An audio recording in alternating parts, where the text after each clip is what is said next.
এই মেয়ে, তুমি এত কম বয়সে নিষিদ্ধ জায়গায় কি করছো? নিষিদ্ধ জায়গার মানুষ আবার কি করে আপনি জানেন না? কিন্তু তোমার তো এগুলো করার বয়স নয়, তুমি নিতান্তই একটা বাচ্চা মানুষ। এখানকার মালিক একটা কথা বলে কি জানেন? কাঁচা মরিচে নাকি ঝাল বেশি। আপনার মতো দুজনকে সামলানোর শক্তি আমার আছে। তোমার মুখে কি কিছুই আটকায় না? না, আটকায় না। আমাদের মুখে কিছু আটকাতে নেই। আর আপনি এত সুপুরুষ, এই নিষিদ্ধ জায়গায় আপনার কাজ কি? আমি আজ প্রথমবারের মতো এলাম এই জায়গায়। এমনিতে অভ্যাস নেই। সব কাজ মানুষ কোনো না কোনো সময় প্রথমবার থেকেই শুরু করে। আর আপনি এত পেঁচাল না পেরে নিজের কাজ শুরু করুন। তোমাকে যে কেন পাঠালো এখানে বুঝতে পারছি না। আমার তোমাকে দেখে সত্যি মায়া লাগছে। হয়েছে, আপনি খুব ভালো মানুষ, এটা প্রমাণ করার কিছু নেই। এবার কাজ শুরু করুন। এই বলে মেয়েটা খাটে এসে বসলো। আদিত্য চৌধুরী মেয়েটাকে প্রশ্ন করলো, তোমার নাম কি?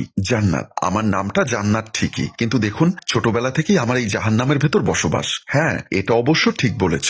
আদিত্য চৌধুরীর বয়স সামনের বছর 50-এর ঘরে পা রাখবে। তবে তাকে দেখে বয়স অনুমান করা অনেকটাই কঠিন। এখনো দেখতে যথেষ্ট হ্যান্ডসাম সে। কে বলবে এই লোকটা 20 বছর আগে বিয়ের পিড়িতে বসেছিল? মেয়েটি বলল, কি ভাবছেন? করলে তাড়াতাড়ি শুরু করুন, না হয় আমি চলে যাব। আমার আরো অনেক খদ্দের আছে, তাদের কাছে যেতে হবে। আদিত্য চৌধুরী কিছুক্ষণ চিন্তা করে বলল, আচ্ছা ঠিক আছে, এসো। এমন সময় মেয়েটির মোবাইলে কল আসে। মোবাইলের কলটা দেখে লাইনটা কেটে দিয়ে মোবাইলটা বালিশের পাশে রাখে। আদিত্য চৌধুরী হঠাৎ খেয়াল করে মেয়েটির মোবাইলের স্ক্রিনে ভেসে ওঠে একটা ছবি। ছবিটা দেখে আদিত্য চৌধুরী মোবাইলটা হাতে নেয়। আদিত্য চৌধুরীর মাথায় যেন আকাশ ভেঙে পড়ে। আদিত্য চৌধুরী ছবির দিকে তাকিয়ে বলে, এই মেয়ে, তোমার মোবাইলে এটা কার ছবি? আমার মায়ের। তোমার মায়ের নাম কি কাজল? হ্যাঁ, কিন্তু আপনি জানেন কিভাবে? আদিত্য চৌধুরী তখন কাঁপতে থাকে। আল্লাহ আমাকে বাঁচিয়েছে।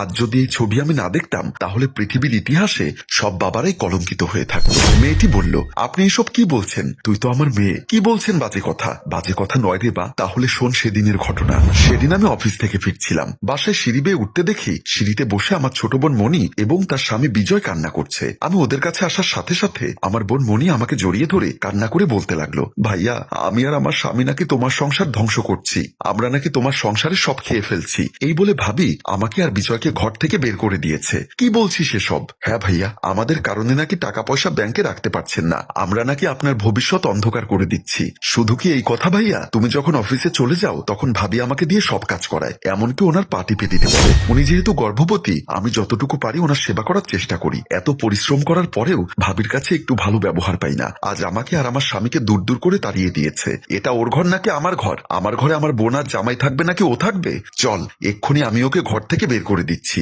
বলেই আমি আমার বোন আর বোনের জামাইকে নিয়ে ঘরের ভেতরে প্রবেশ করি। রুমের ভেতরে গিয়ে দেখি তোর মা খাটের উপর শুয়েছিল। যেহেতু মনি আগে থেকেই মাঝে মধ্যে তোর মায়ের এমন দুর্ব্যবহারের কথা বলতো, তাই সেদিন তোর মাকে আর কোনো কথা বলতে না দিয়ে চুলের মুঠি ধরে ঘর থেকে বের করে দিয়েছিলাম। সেদিন তোর মা আমাকে অনেক বোঝানোর চেষ্টা করেছিল, কিন্তু আমি কিছুতেই বুঝলাম না। তোর মাকে ঘর থেকে বের করে দিয়ে দরজা লাগিয়ে দিয়েছিলাম।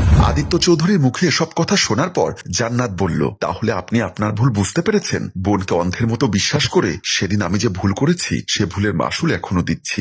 মারে, তুই আমাকে তোর মায়ের কাছে নিয়ে চল, আমি তোর মায়ের কাছে ক্ষমা চাইবো। তারপর জান্নাত আদিত্য চৌধুরীকে তার মায়ের কাছে নিয়ে গেল। জান্নাত আদিত্য চৌধুরীকে নিয়ে ঘরে ঢুকে ড্রয়িং রুমে বসতে বলল, আপনি এখানে বসুন, আমি মাকে নিয়ে আসছি। আদিত্য চৌধুরী বসলো। জান্নাত তার মাকে আনতে গেল। জান্নাত রুমের ভেতর ঢুকে দেখে তার মা নামাজ পড়ছে। একটু পরে কাজল বেগম নামাজ শেষ করে জান্নাতের দিকে তাকিয়ে বলল, কিরে মা, কখন এলি? একটু আগে। আজ এত তাড়াতাড়ি? তোমাকে একটা সারপ্রাইজ দিব। কি সারপ্রাইজ? তারপর জান্নাত তার মায়ের চোখ বেঁধে ধরে ড্রয়িং রুমে নিয়ে আসলো। ড্রয়িং রুমে আদিত্য চৌধুরী জান্নাতের মাকে দেখে বসা থেকে দাঁড়িয়ে গেল। তারপর জান্নাত তার মাকে আদিত্য চৌধুরীর মুখোমুখি দাঁড় করিয়ে দিয়ে চোখের সামনে থেকে হাত সরিয়ে ফেলল। কাজল বেগম আদিত্য চৌধুরীকে দেখে কান্নায় ভেঙে পড়ল।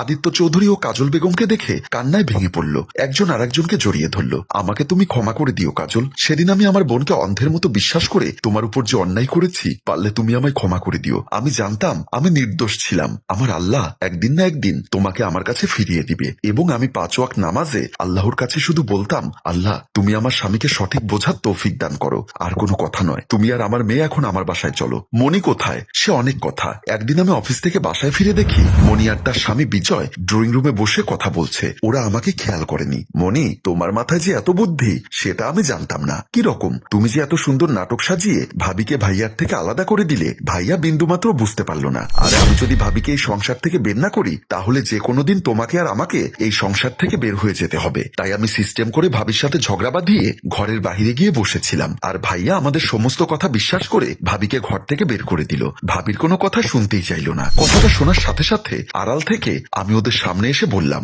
বাহ মনি বাহ, তোকে তোর শ্বশুর শাশুড়ি ঘর থেকে বের করে দেওয়ার পরে তোর যে ভাবি আমাকে বলে তোকে আর তোর স্বামীকে তার সংসারে ঢোকালো, সেই তুই আর আর তোর স্বামী মিলে তাকে এই সংসার থেকে বের করে দিলি? এজন্যই বুঝি মানুষ বলে খাল কেটে কখনো কুমির আনতে নেই। এক্ষুনি বের হয়েছে আমার বাড়ি থেকে, বলে ওদের স্বামী স্ত্রী দুজনকে আমি ঘর থেকে বের করে দিলাম। সেদিনের পর থেকে আমি আর বিয়ে করিনি। কত জায়গায় তোমাদেরকে খুঁজেছি, কোথাও তোমাদেরকে খুঁজে পাইনি। যাক, আজ আল্লাহর অশেষ মেহেরবানিতে আমি আমার হারানো সংসার ফিরে পেলাম। হ্যালো ভিউয়ার্স, কথায় আছে ধর্মের পথে যে থাকে সে কখনো পথভ্রষ্ট হয় না। আল্লাহ তাআলা একদিন না একদিন সবাইকে সঠিক বোঝার তৌফিক দান করুন। আমাদের গল্পটি যদি আপনাদের ভালো লেগে থাকে তাহলে লাইক দিয়ে কমেন্ট বক্সে গিয়ে আপনার মূল্যবান মতামত লিখুন। ভালো লাগলে আপনার ফেসবুকে শেয়ার করে দিয়ে সবাইকে দেখার সুযোগ করে দিন। ধন্যবাদ।